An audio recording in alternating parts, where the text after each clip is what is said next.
બોલો સોમનાથ ભગવાન કી જય. મમ્મી સોમનાથ મંદિર આવી ગયું. હા, સોમનાથ આવી ગયો.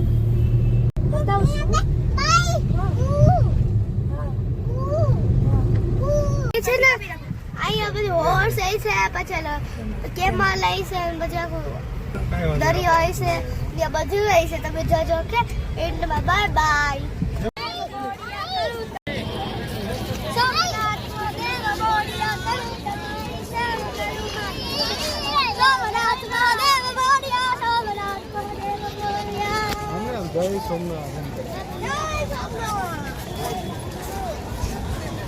જો અમે સોમનાથ પહોંચી ગયા દર્શન કરવામાં મહાદેવના.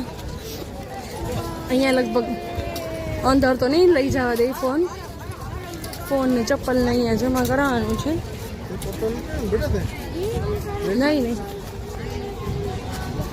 ટ્રાફિક તો છે પણ એટલો બધો નથી એટલે આરામથી દર્શન થઈ જશે.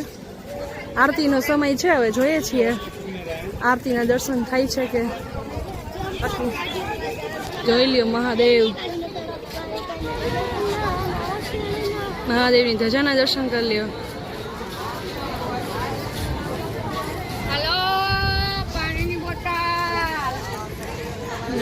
દેવાંશભાઈ મજા આવે છે ફરી. હાલ રાખી દઈશું. આખું બધું બદલી ગયું કા મસ્ત થઈ ગયો. હવે હાલો હવે ફોન જમા કરાવી દે.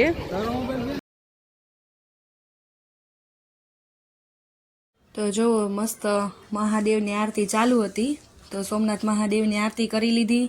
સરસ મજાના દર્શન કરી લીધા અને ફોન ત્યાં જમા કરાવી દીધા હતા એટલે અંદરનું કેપ્ચર ના થયું અને દરિયે નહોતા ગયા કારણ કે તડકો બહુ જ હતો અને છોકરાઓ હાલીને થાકી ગયા હતા એટલે પછી થોડાક ફોટા પાડી અને અમે ઘરે જવા નીકળી ગયા હતા. બસ જો દર્શન કરી અને અમે પહોંચી ગયા પાર્કિંગમાં. ગાડી પાર્ક છે.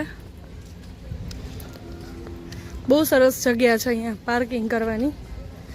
અને છોકરાઓને આઈસ્ક્રીમ લઈ દીધું છે. જો આમાં ભવ્યભાઈ આઈસ્ક્રીમ ખાય છે. બેટા બરિયા પાછળ બેઠા છે. શું ખાસ કાનું? આચીમ કેવી છે?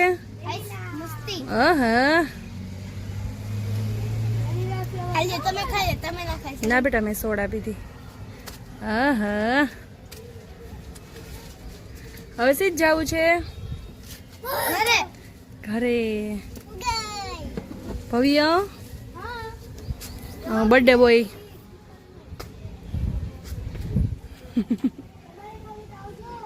ઓકે હાલો હવે નીકળીએ ઘરે જવા માટે. ભાભીએ રસોઈ બનાવી રાખી છે. હા છોકરાએ દડી લીધી છે આવી. ફરી અમે નાના હતા ને ત્યારે આવી મળતી.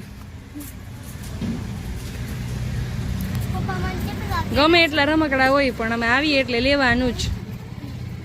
જો અમારા દેવાંશભાઈ આઈસ્ક્રીમની મોજ કરે છે.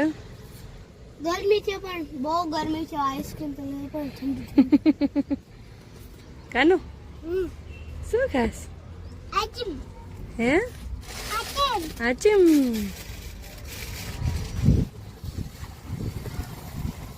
જો ધાણી ને ખજૂર લઈ લીધા છે. પ્રદક્ષિણા કરશું.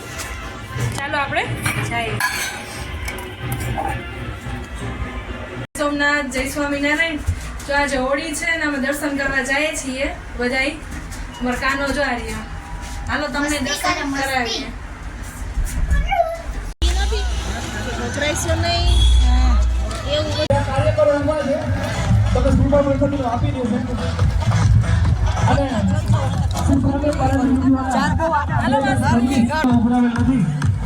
તો તમારી ઈચ્છા હોય તમારી ઈચ્છા હોય સ્વ ઈચ્છા હોય તમારે કોઈ તમારી ઈષ્ટદેવ કંઈ આપ્યું હોય તો રૂપિયો કે ફૂલની બાકડી અહીંયા લખવામાં પણ આવે છે અને દેવતાઓ ભેટનો ડબ્બો પણ રાખવામાં આવે છે તો એમાં પણ તમે રાખી શકો છો.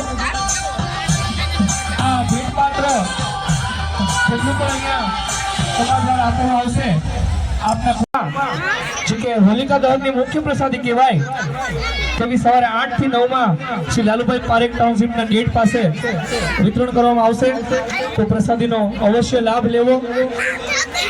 8 થી 9 માં જે પણ પ્રસાદી જેના ભાગ્યમાં લખેલી હશે, આ તો વર્ષમાં એક જ વાર પ્રસાદી મળે છે.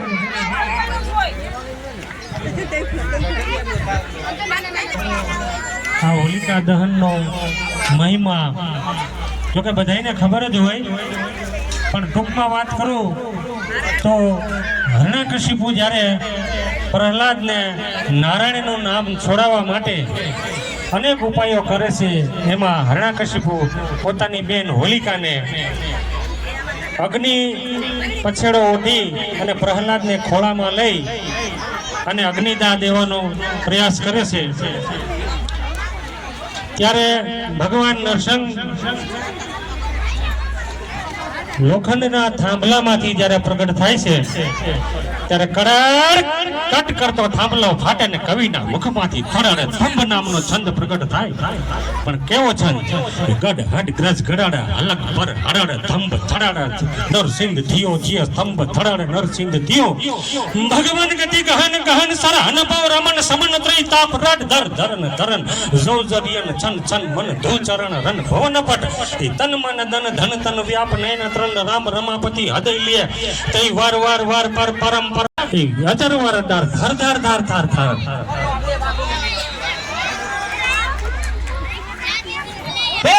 રામચંદ્ર ભગવાન કી. આ અમારી સોસાયટીના તમે જે આ અમૃતવાણી સાંભળી, માર્ગદર્શક અમારા વડીલ એવા શ્રી પ્રવીણ દાદા, એકવાર એમના માટે જોરદાર તાલીઓ થઈ જાય. અમારા વડીલ ગેટ પાસે કોઈ ઊભા ન રહેજો, અને જે લોકો પ્રદક્ષિણા કરી લીધી હોય થોડાક સાઈડમાં આવ્યા જાજો, કારણ કે બાળકો અને વડીલ માતાઓ બહેનો પણ છે, તો એમનું ખાસ